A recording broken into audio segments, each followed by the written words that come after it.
नमस्कार, यह आकाशवाणी है। अभी आप मनोज कुमार शर्मा से समाचार सुनेंगे।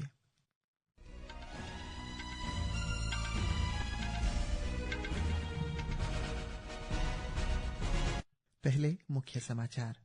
भारत की योजना 2035 तक अपना खुद का अंतरिक्ष स्टेशन और 2040 तक चंद्रमा पर एक अंतरिक्ष यात्री भेजने की है। राष्ट्रपति द्रौपदी मुर्मू और प्रधानमंत्री नरेंद्र मोदी ने सुनीता विलियम्स और अन्य लोगों के अंतरिक्ष सुरक्षित वापसी पर नासा की टीम को बधाई दी। चंडीगढ़ में पंजाब के प्रदर्शनकारी किसानों और केंद्र तथा राज्य सरकार के प्रतिनिधियों के बीच वार्ता फिर से शुरू हुई।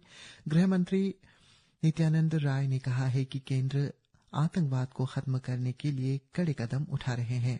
और फुटबॉल में भारत और मालदीव आज शाम शिलोंग में एक अंतर्राष्ट्रीय मैत्रीपूर्ण मैच में भिड़ेंगे। अब समाचार विस्तार से। भारत ने 2035 तक भारत अंतरिक्ष स्टेशन के नाम से अपना खुद का अंतरिक्ष स्टेशन बनाने की योजना बनाई है और अगर सारी योजना सही रही तो 2040 तक एक भारतीय अंतरिक्ष यात्री चंद्रमा पर होगा। प्रधानमंत्री कार्यालय में राज्य मंत्री डॉक्टर जितेंद्र सिंह ने आज लोकसभा में पूरक प्रश्नों के उत्तर देते हुए ये बात कही। श्री सिंह ने कहा है कि चंद्रयान 4 को 2 प्रक्षेपण यानों में माध्यम से प्रक्षेपित किया जाएगा और इसमें 5 घटक होंगे। गगनयान के लिए चुने गए 4 अंतरिक्ष यात्रियों को आम लोगों की नजरों से दूर क्यों रखा गया है, इस बारे में पूछे प्रश्न पर श्री सिंह ने कहा है कि ऐसा उन्हें ध्यान भटकाने वाले लोगों से दूर रखने के लिए किया गया है। उन्होंने कहा है कि इस साल के अंत तक गगनयान की परीक्षण उड़ान एक महिला रोबोट के साथ शुरू की जाएगी। नासा के अंतरिक्ष यात्री सुनीता विलियम्स और बुच विल्मोर 286 दिन अंतरिक्ष में बिताने के बाद आज सुबह space x crew dragon spacecraft में सवार होकर धरती पर वापस आ गए हैं। उनका स्पेस एक्स कैप्सूल मेक्सिको की खाड़ी में पैराशूट से उतरा। इसके साथ ही अंतरिक्ष यात्रियों ने स्पेस एक्स में क्रू 9 एक नियमित अंतर्राष्ट्रीय अंतरिक्ष स्टेशन, इसके स्टाफ स्टेशन मिशन, नासा के निक हेग और रूसी अंतरिक्ष यात्री अलेक्जेंडर गुरबुनोव के साथ अपनी यात्रा पूरी की। सुनीता विलियम्स और वुच विल्मोर अब अंतरिक्ष में 9 महीने बिताने के बाद पृथ्वी के गुरुत्वाकर्षण के अनुकूल होने में मदद के लिए 45 दिवसीय पुनर्वास कार्यक्रम शुरू कर रहे हैं। राष्ट्रपति द्रौपदी मुर्मू ने क्रू 9 मिशन की धरती पर सुरक्षित वापसी के लिए नासा की पूरी टीम को बधाई दी है। सोशल मीडिया पोस्ट में उन्होंने कहा है कि भारत की बेटी सुनीता विलियम्स और उनके साथी अंतरिक्ष यात्रियों ने अपनी दृढ़ता, समर्पण और कभी हार न मानने की भावना से सभी को प्रेरित किया है।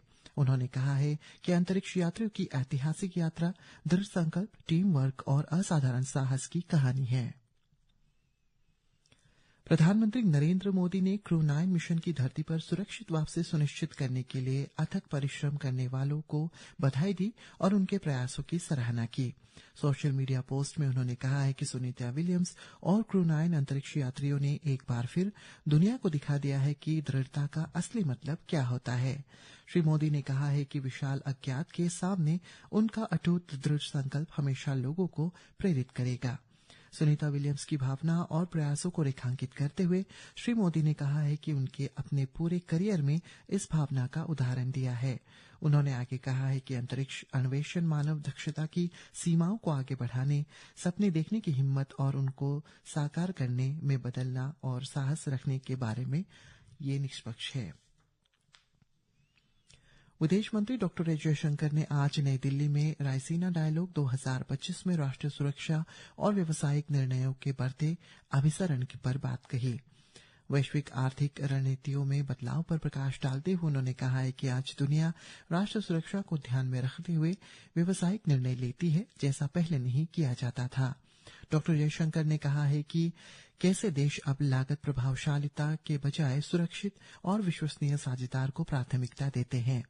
भारत की व्यापार वार्ता पर चर्चा करते हुए उन्होंने कहा कि भारत अभी यूरोपीय संघ, ब्रिटेन और संयुक्त राज्य अमेरिका के साथ 3 बड़ी व्यापार वार्ताओं में शामिल है।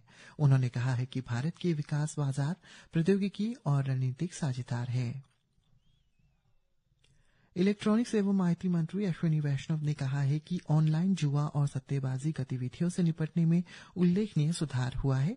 पिछले साल 1097 सट्टेबाजी और जुआ वेबसाइटों पर प्रतिबंध लगाया गया। आज लोकसभा में पूरक प्रश्नों का उत्तर देते हुए श्री वैष्णव ने कहा है कि ऐसी गतिविधियों से निपटने में केंद्र और राज्य दोनों सरकारों को मिलकर काम करना होगा और साइबर अपराध से जुड़ी सभी एजेंसियां समन्वय के साथ काम कर रही है।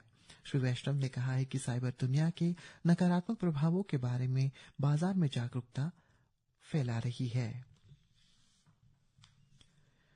रक्षा मंत्री राजनाथ सिंह ने लोगों से हमेशा राष्ट्र को सर्वोपरि रखने, एकजुट रहने और ईमानदारी के साथ अपने कर्तव्यों का निर्वहन करने का आह्वान किया। श्री सिंह ने आज नई दिल्ली में मेजर बॉब खातिंग स्मृति समारोह के 5वें संस्करण को संबोधित करते हुए ये टिप्पणी की। प्रयासों की सराहना करते हुए मंत्री ने मेजर खातिंग को भारत का एक महान सपूत बताया, जिन्होंने युद्ध के मैदान में अपनी बहादुरी और कूटनीति के क्षेत्र में कौशल के माध्यम से देश के इतिहास में एक अमिट छाप छोड़ी है। श्री सिंह ने मेजर खातिंग की प्रशासनिक दक्षता, विशेष रूप से सशस्त्र सीमा बल और नागालैंड सशस्त्र पुलिस के गठन और ऐसे अन्य सुधारों में उनके योगदान पर भी प्रकाश डाला। चंडीगढ़ में पंजाब के आंदोलनकारी किसानों और केंद्र व राज्य सरकार के प्रतिनिधियों के बीच बात चली।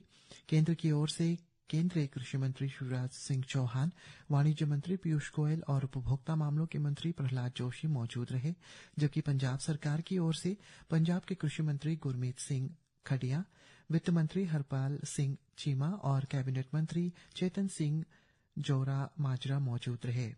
पंजाब पुलिस प्रमुख गौरव यादव भी इस बैठक में शामिल हुए।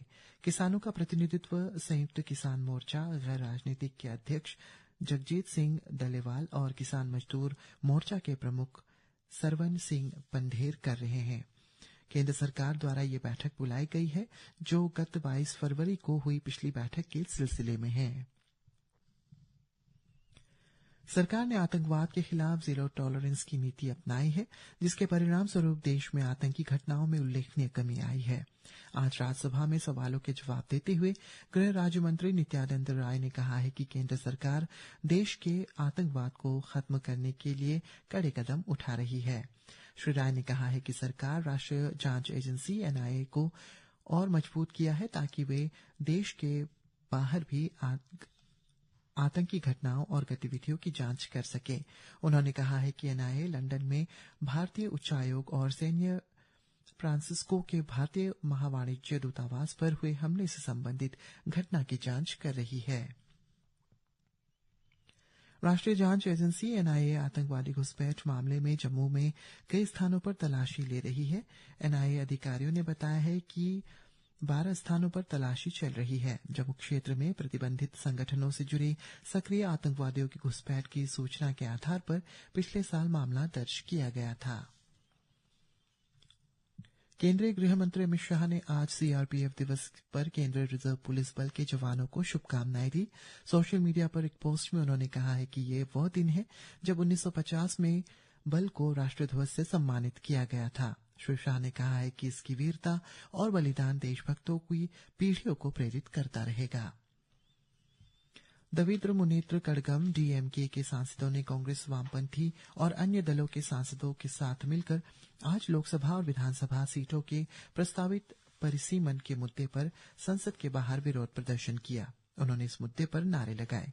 मीडिया से बात करते हुए डीएमके के वरिष्ठ नेता तिरुचि शिवा ने कहा है कि अगर जनसंख्या के आधार पर परिसीमन किया जाता है तो दक्षिणी राज्यों को प्रतिनिधित्व कम हो सकता है। उन्होंने कहा है कि वे तमिलनाडु जैसे राज्यों के हितों को ध्यान में रखते हुए परिसीमन करने के पक्ष में हैं।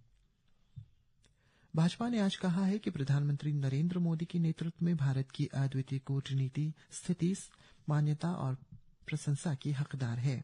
कांग्रेस सांसद शशि थरूर द्वारा रूस यूक्रेन संघर्ष पर भारत के रुख की प्रधानमंत्री नरेंद्र मोदी की प्रशंसा करने के जिक्र का करते हुए पार्टी सांसद और प्रवक्ता संबित पात्रा ने संसद के बाहर मीडिया से कहा है कि श्री थरूर कूटनीति को समझते हैं।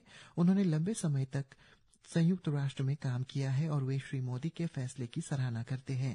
श्री पात्रा ने कहा है कि उनका मानना है कि कांग्रेस पार्टी के नेताओं को इससे सीख लेनी चाहिए।